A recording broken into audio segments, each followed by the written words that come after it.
साननैसो गेजेराव क'क्राझाराव मेडिकेल कलेज आरो क'क्राझार RNB सिभिल हस्पिटालखौ लानानै मोनसे दान्थे बिदान्थे सोलिनायखौ नुदों।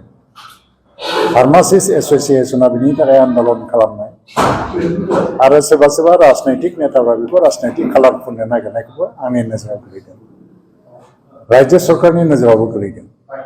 आसामाव गासै 24टा मेडिकेल कलेज गायसननायनि थांखि जाबाय आरो माखासेया अलरेडि गायसनबाय, माखासेखौ गायसननो फारि लागासिनो दं।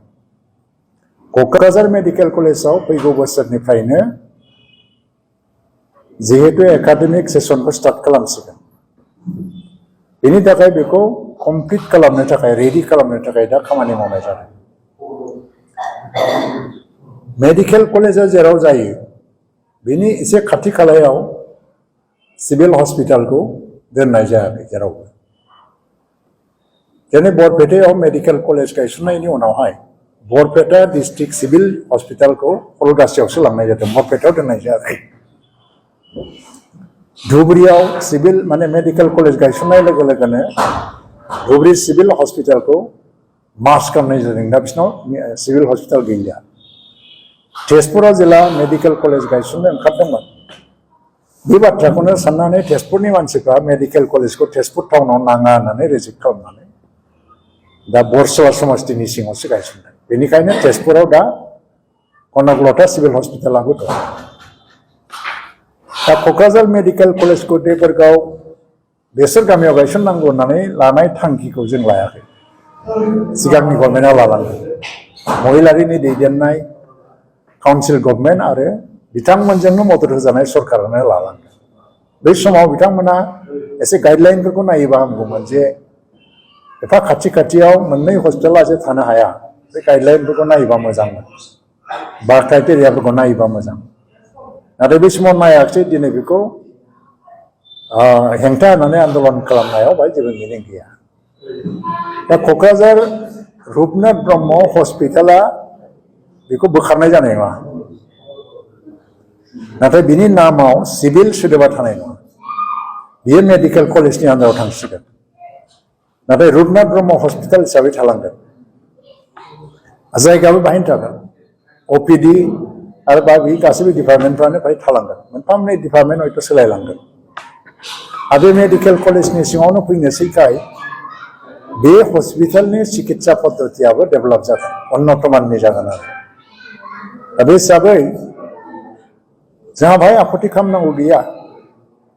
आरो जिथु गासै आसामावनो बे पलिसिखौ लादों दा, हयथ'बा फैगौ समाव क'क्राझार जिल्ला सिभिल हस्पिटालनि स्टेटासखौ बबेबा हस्पिटालाव हैगोन नांगौबा बाहेरायाव, बेनि थाखाय गभर्नमेन्टआ सिन्था खालामगोन, पलिसि लागोन। बबेबा हस्पिटाला डेभेलप जानानै हयथ'बा सिभिल हस्पिटाल जाहैनोबो हागौ। खिन्थु दा नैबे बेसरगाव आरो क'क्राझारनि गेजेराव जिहेतु जानथाया जोबोद खम आरो बाहाय मोननै हस्पिटाल गिदिर गिदिर थानो हाया, बे हिसाबै मेडिकेल कलेज थानाय लोगो लोगो सिभिल हस्पिटाल, प्राइभेट हस्पिटाला थाथों, गभर्नमेन्ट हस्पिटालखौ जों बिदि दोना। दा बे मोनसे गभर्नमेन्टनि डिसिसन। आरो बेनि गेजेरजों नैबे RNB हस्पिटालाव खिन्थु डेभेलपसिन मोनसे सिकित्सा पद्धतियासो फैगोन। बेबो बोखारनाय जानाय नङा। गासै डिपार्टमेन्टफ्रा फ्राय थागोन, मोनसे मोननै हयथ'बा सोलाय सोल' जागोन। आरो प्रफेसारफ्रानो ट्रिटमेन्ट होगोन, शिक्षा लागोन, एडुकेसन जागोन आरो ट्रिटमेन्टआ जागोन। केन्सार हस्पिटाल फैफाबाय। जों एफा गिदिर मोनसे इनस्टिटिउसन मोननायाव एफा एनै गोरोबनानै एसे एडजास्ट खालामनानै एसे सालायलांनांगौनि बेलायाव जों बेखौ हेंथा होनानै जेबो जानाय नङा। खारन दिनैनि आन्दलना ओरैसो होननाय जादों, नांगौबा जोंनो सिभिल हस्पिटालखौनो नांगौ, मेडिकेल कलेजखौनो नाङा होननाय बायदि जागासिनो दं दिनैनि आन्दलना। जायफोरनाखि फार्मासिस्ट एस'सिएशननिफ्राय आन्दलन खालामदों बिसोरथ' गिनाय दङ। बेसरगाव थांबा जों दखान होनो मोनगोन ना मोना, बर' एरियाखाय हयथ'बा सोरबा सोरबाया गुबुन हारिफ्रा गिदिं जानो हागौ।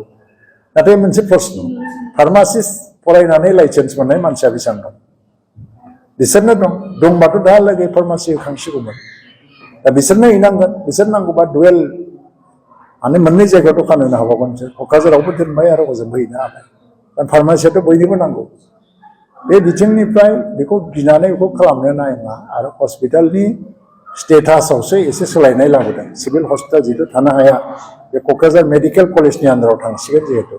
नाथाय बे मुंखौ जोङो बेनोबो दोनगोन आंबो लुबैयो आंबो बुंदों रायलायदोंबो आरो हस्पिटालाबो थालांगोन बियो हयतोबा RNB मेट्र' बा RNB आरबान बिदिबो नाम जानोबो हागौ एफा एनै सोलाय सोल' जानानै ओंखायनो बेखौ लानानै गोरोन्थि सानलायनाय मानाय बे बाथ्राफोरखौ जोङो ज्राब गारनानै मेडिकेल कलेजखौ साक्सेस खालामनो थाखाय खारन जोंनि गेजेराव हस्पिटाल थाबाबो डक्टर गैयैनि जाहोना जाबाय डाक्टारनि आंखाल दा जोंनि मेडिकेल कलेजा जेला बोसोरब्रै बोसोरबासोनि उनावहाय डाक्टार दिहुनहैगोन बेनिफ्रायनो 100 जनसो डक्टरफ्रा जेला ओंखारहैगोन अब्ला बे जोंनि ओनसोलावबो हस्पिटालनि डक्टरफोरनि समस्याबो जोबलांगोन बा हेल्थ सेक्टराव जिखिनि जेंना नुजादों जों बेखौ फोजोबनो हागोन दा बेनिखायनो जोंनि गेजेराव बेखौ लानानै गोरोन्थि सानलायनो नाङा राजनितिबो खालामनो नाङा आरो बे डिसिसनखौथ' जों लायाखै दिनैनि गभर्नमेन्टआ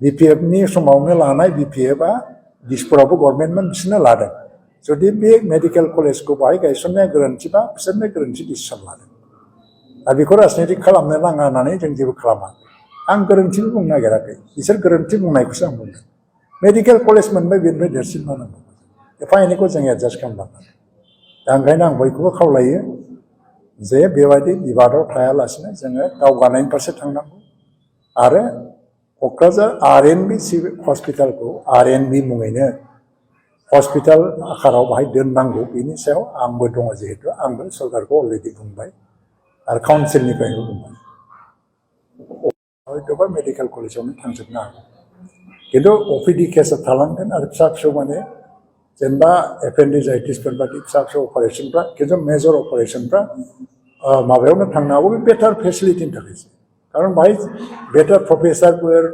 डक्टरफोर बे माने मेडिकेल कलेजावनो थाजोबनोसै थ' मानसिफ्रा गाबोन मेडिकेल कलेजा अपारेशन जानायनि उनावहाय साबसिन सिकित्सा मोनोबा आरो फ्रि ट्रिटमेन्टआबो थागोन थ' बहाय थांगोन मानसिफ्रा साबसिन नागिरनानै मेडिकेल कलेजाव थांगोन बेयाव थानाय नङा दा बेनिखायनो बेयावबो जाहाथे मोजां ट्रिटमेन्ट जायो बेटार ट्रिटमेन्ट जायो बेखौ इनसियर खालामनो थाखायनो बेखौ मेडिकेल कलेजनि आन्दाराव लाबोनाय जादों एफा एनै सोलाय सोल'आ जागोन आरो बे बारा गोलाव डिसटेन्सनि बाथ्रा नङा मानो होनबा मानसिफ्रा मोनसे अयभास जालांबाय जे आगानसे आगाननै थाबायनानै हस्पिटाल मोनो एसे गोजानाव थांनांगौबा उसुबिदा मोननाय बेयो लासै लासै बे अयभास जालांबाय